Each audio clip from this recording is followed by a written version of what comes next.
All right, today's lesson is simplifying rational expressions. So, a rational expression is where two polynomials are in the form of a fraction. So what that means is where you have two polynomials being divided by each other. So for example, a rational expression could be x squared minus 16 over x squared plus 3x plus 4. Okay, that's a rational expression. Another rational expression could be x squared divided by x cubed plus 2x minus 1. Okay, these are both rational expressions. Okay, it's where it's a polynomial being divided by a polynomial. You have an x in the denominator. Okay, remember, to be a polynomial, you couldn't have an x in the denominator because that's a rational expression. Okay, so that is why we could not have an x in the denominator. Now, the key to simplifying rational expression is to be able to factor. That is why we've done the factoring review. Okay, so if you're having issues factoring, you are really going to struggle with this whole unit. Okay, this unit's foundation is on factoring. Okay, so we are going to simplify. What does simplifying mean? Simplifying means lowest terms. So if you had, let's do 24 over 18. I wanted to reduce this down. Well, in order to reduce it down, I need to know the primes, all right, what is factored down to, so I can cancel stuff out. So I know that 24, let's see, 24 is going to be 2 times 2 times 2 times 3. That's 4, 8, yep. And then 18 breaks down to 2 times 3 times 3. And then we cross stuff out that's alike on top and bottom. We can cross this guy out, we can cross that guy out, and we're left with 4 over 3, and we just simplified it to its lowest terms by breaking it down to its factors.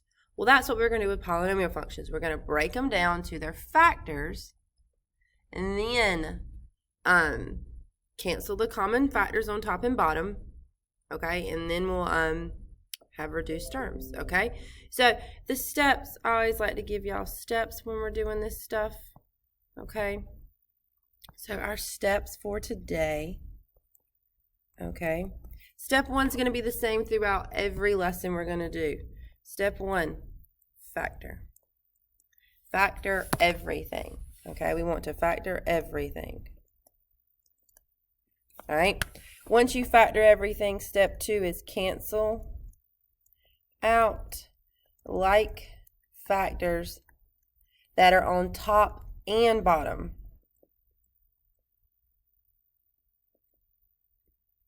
Okay, they both can't be on top and they both can't be on bottom. Okay? And then 3 is just to rewrite it. Rewrite in simple terms or simplified terms. Okay? All right. So let's do one.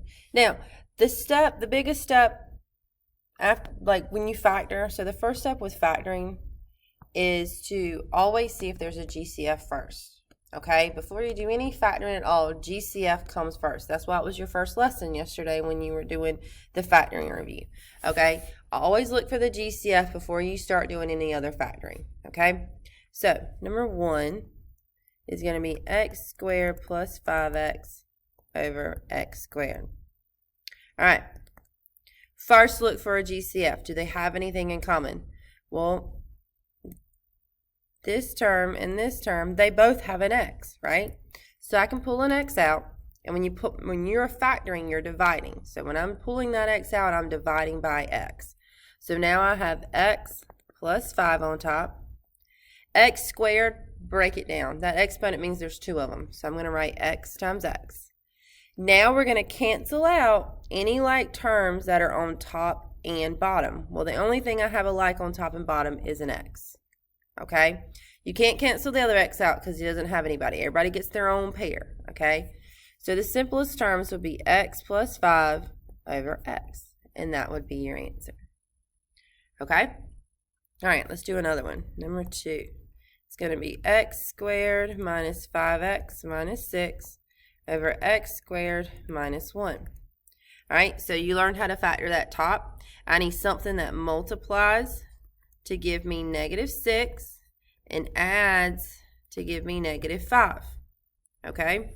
Well, 2 and 3 do give me 5, but in order for them to give me negative 5, they both have to be negative, but that 6 is a negative. So that means only one can be negative. So negative 2 plus 3, well, that's 1, so that's not it. 2 plus negative 3, that's negative 1, that's still not it. So then the only thing left for 6 is 1 and 6. Well, one of them has to be negative. If you want your outcome to be negative, the biggest number needs to be negative. So 1 plus negative 6 is negative 5. So those are my factors. X plus 1, x minus 6. All over.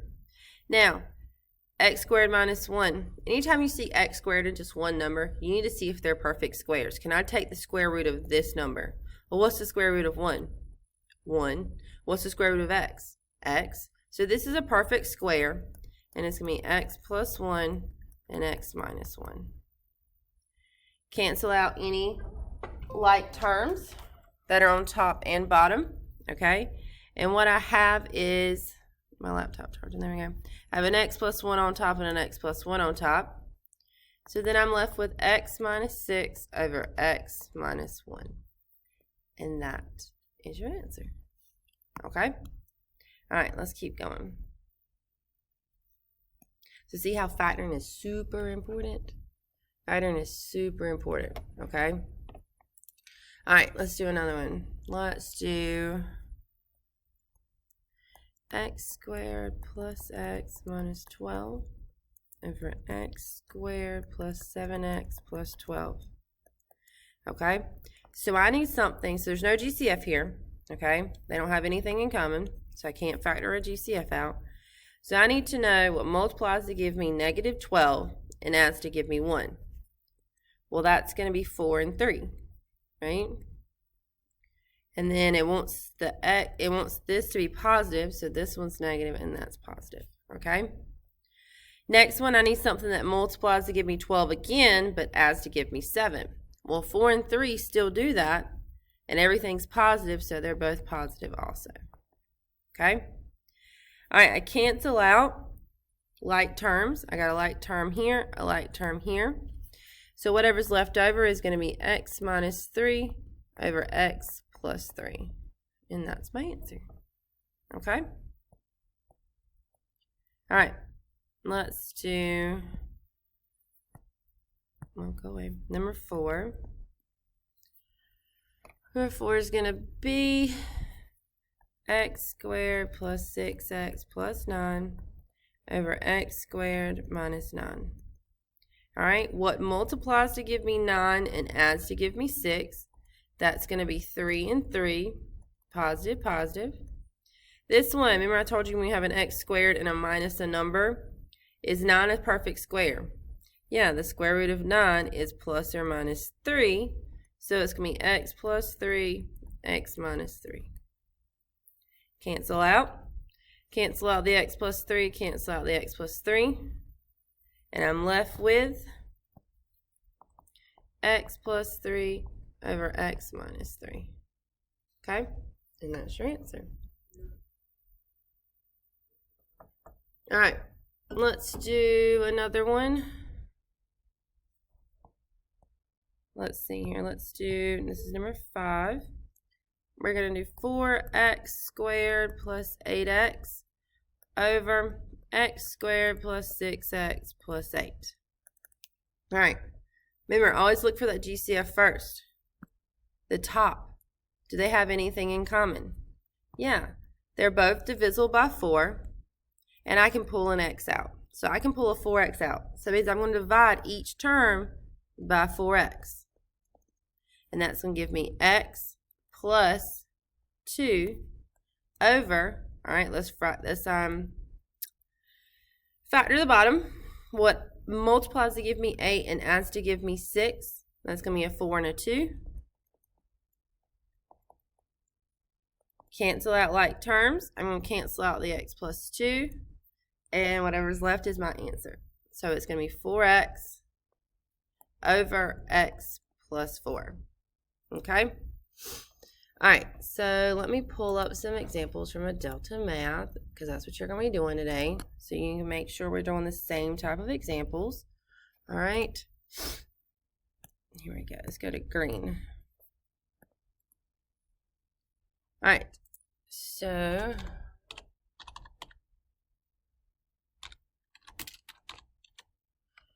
all right, simplifying. All right, so I got this one from Delta Math. Okay, so again, this is a trinomial. There's no GCF. There's nothing in common.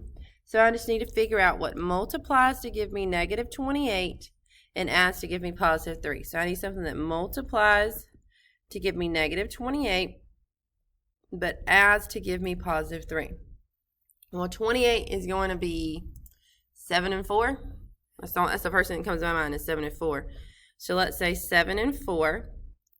Well, when I'm adding, I want it to be a positive. So that means the bigger number has to be positive and the smaller number is negative. Well, 7 times negative 4 is negative 28.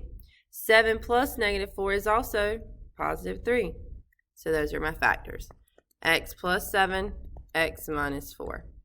Okay? All right, the bottom one, I need something that multiplies to give me negative 32 and adds to give me 4. So 32 is going to, comes to my mind is 8 and 4, right? So it's negative, but then it adds to positive. So that means this is going to be a positive, this is going to be a negative. Does that add to give me 4? It does. So it's going to be x plus 8 and x minus 4. Cancel out your like terms. That's going to be a minus 4 and a minus 4. So my answer is x plus 7 over x plus 8. Okay, so do you see why factoring is so important? Super important, guys. Super, super important. And factoring is important in most of your math classes. Okay, you really never need to forget how to factor. Okay? All right. Number 7 is going to be x squared minus 4x minus 21 over x squared minus 49. All right, so I need something that multiplies to give me negative 21 and adds to give me negative 4. Well, negative 21, 7 and 3, that's really what I think about. It's negative, and so is the adding is negative, so that means the big guy needs to be negative. Well, negative 7 plus 3, well, guess what? That is negative 4. So it's going to be x minus 7, x plus 3, over, I told you, x squared minus a number. See if it's a perfect square. Well, 49, the square root of 49 is plus or minus 7. So it's going to be x plus 7, x minus 7. Okay, cancel out like terms. I can cancel out the x minus 7, and I get x plus 3 over x plus 7. And that's my answer. Okay? All right. I'm going to go to 10. All right, let's just do 10 good examples. All right, so this is going to be number 8. It's going to be x squared plus 6x minus 7 over x cubed minus x squared. So what multiplies to give me negative 7 and adds to give me 6? Well, 7's prime, so the only thing that multiplies to give you 7 is 7 and 1. It's negative, but its answer is positive. So it's going to be a positive and a negative, and that actually does give me 6. So x, now sometimes these won't be factorable, and it's already in lowest terms. Okay, it could already be in lowest terms, so that is possible. All right. Now, if you look, this is a GCF factor. They both have x's in common. When they have x's in common, you're really pulling out the lowest exponent. Because you can't pull no more than what, so like if you have 6 purples M&Ms and 5 blue M&Ms and you want to eat the same amount of M&Ms of purple and blue, you can't eat 6 blue. You can only eat 5 blue, so that means you can only eat 5 purples, okay? So I'm going to take out an x squared, and that leaves me with x minus 1. When you take out the whole thing, you have to put a placeholder of 1, okay? All right, so I cancel. The only thing I can cancel is the x minus 1s, and I'm left with x plus 7 over x squared. Okay? All right. Number 9. Number 9. Let's do, this one looks good. Let's do x squared minus 36 over 7x squared minus 42x. Okay? So x squared minus 36. What is the square root of 36? It is plus or minus 6. So it's going to be x plus 6, x minus 6. All over. Well, this is a GCF factor. What do the numbers have in common? A 7, so I can pull out a 7. The x's, I can only pull out one x. And when I do that, I get x minus 6. All right? Cancel stuff out. I can cancel that guy out, and I can cancel that guy out, and I'm left with x plus 6 over 7x. Okay? All right, one more. Let's make it a good one.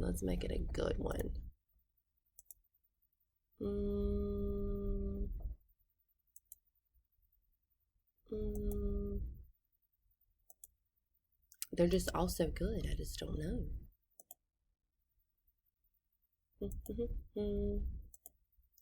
Let's do another GCF factor. There's the ones I think aren't emphasized enough. All right, here we go. So 8x cubed. Well, 8x cubed is really just going to be 8. I mean, you can break down 8 if you want to, and you can say it's 2 times 2 times 2 times x times x times x. We can do that.